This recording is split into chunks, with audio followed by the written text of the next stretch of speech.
Hello प्यारे बच्चों, कैसे हो सभी। बेटा जैसे कि आप जानते हो, करंट अफेयर हर एग्जाम का एक महत्वपूर्ण टॉपिक बन चुका है।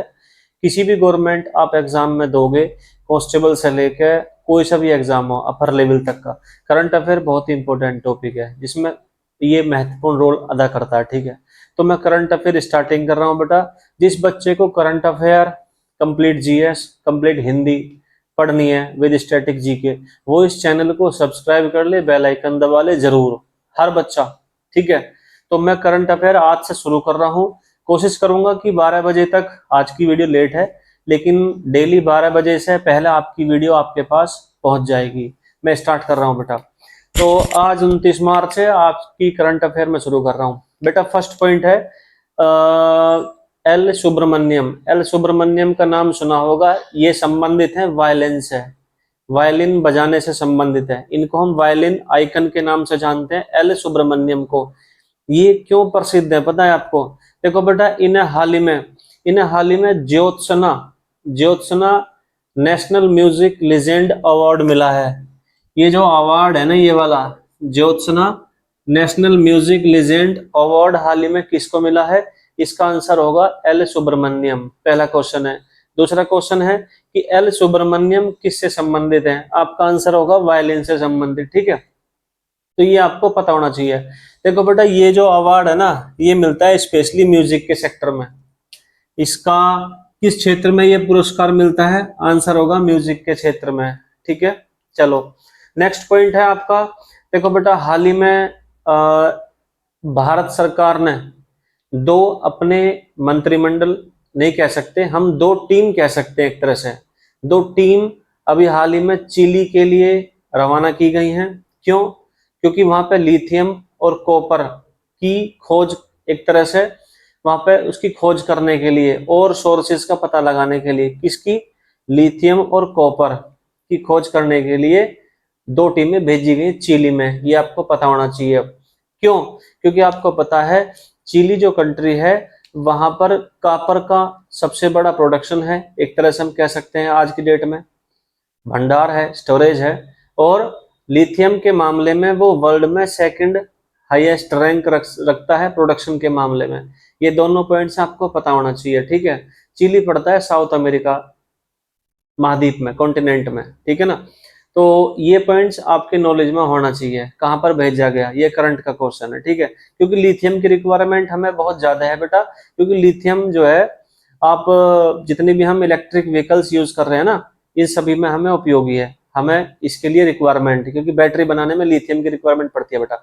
और जबकि भारत सरकार ने जो निर्णय ले रखा है वो 2030 तक, ये पॉइंट्स आप लिख लेना कि 2030 तक का जो लक्ष्य है वो ये है भारत सरकार का, कि जितने भी टोटल सेल होंगे गाड़ियों की, उसमें 30% जो रोल होगा वो इलेक्ट्रिक व्हीकल्स का होगा। ये टारगेट है हमारी भारत सरकार का, इसलिए लिथियम की रिक्वायरमेंट है। देन ये कदम उठाया गया है।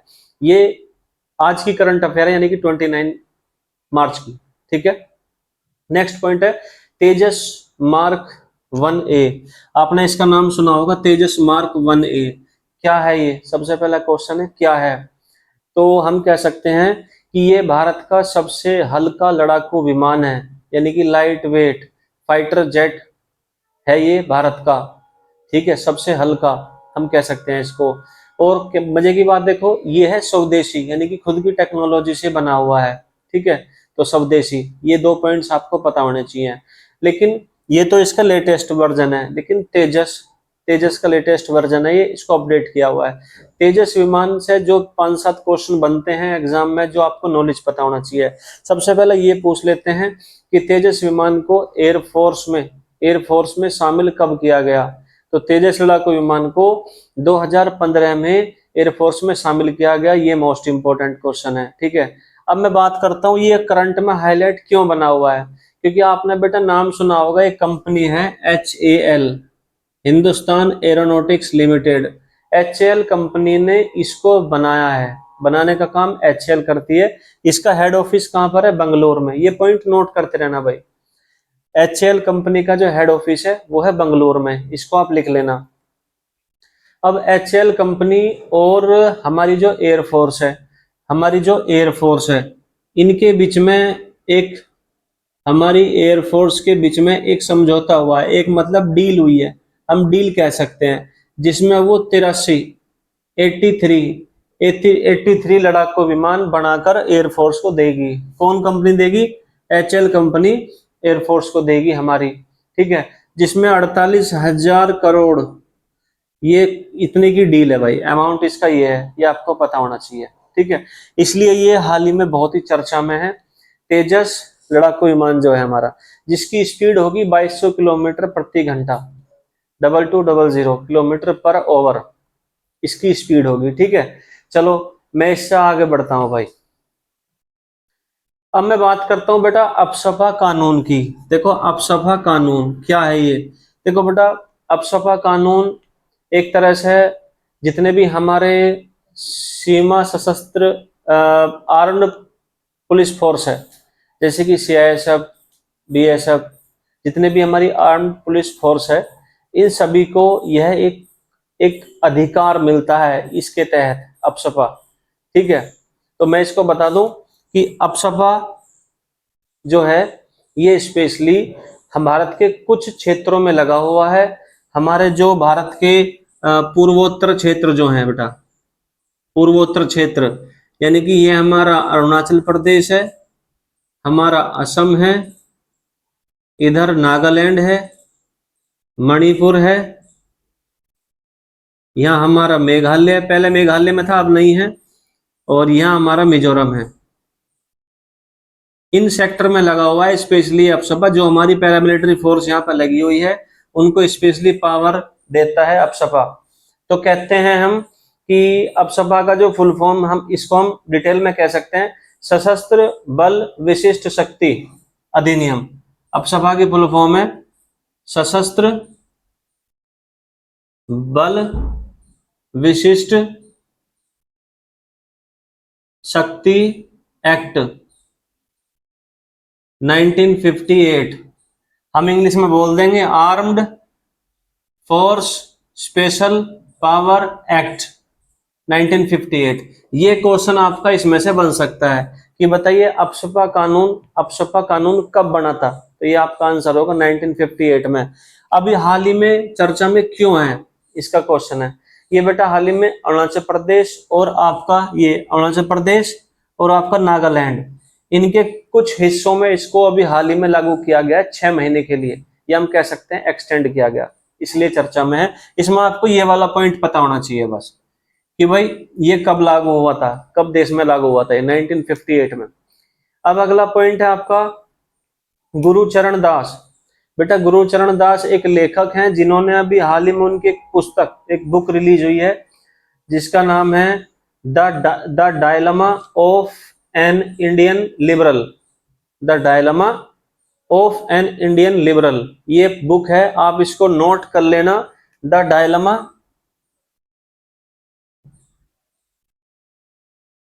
ऑफ एन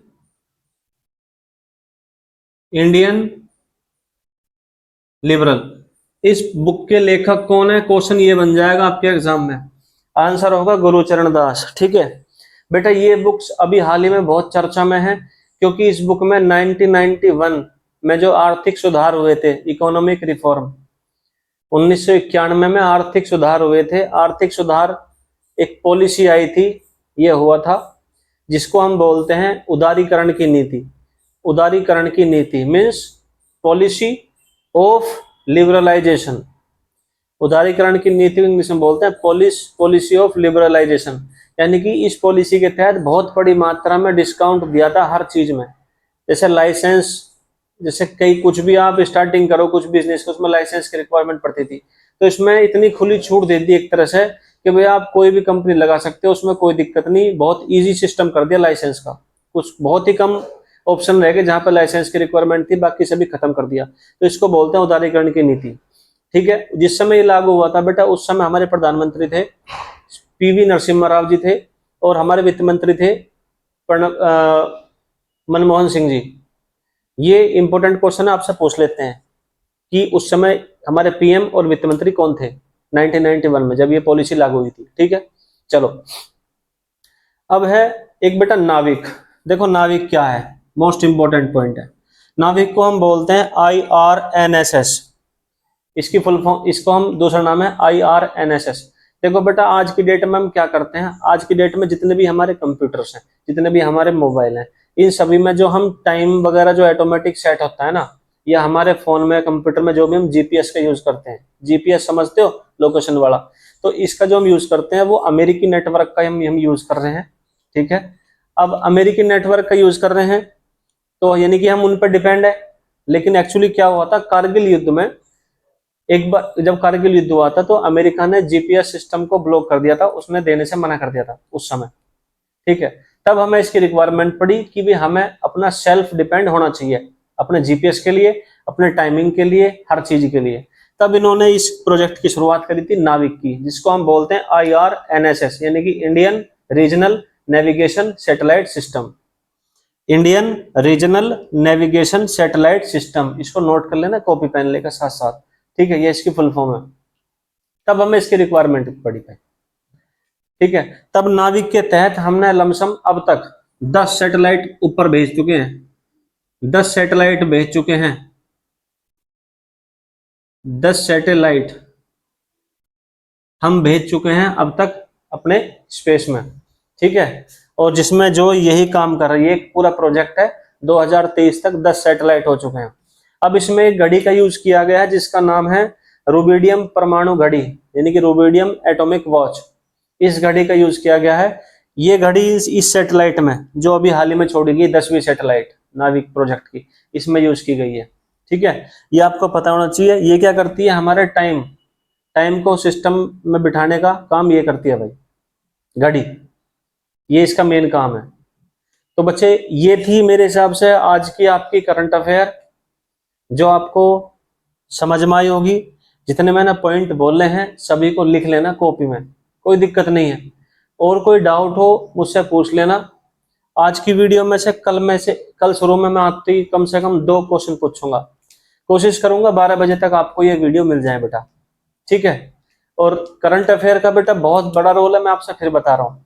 डेली कनेक्ट रहना, डेली बिल्कुल कंटिन्यू लगे रहो साथ में।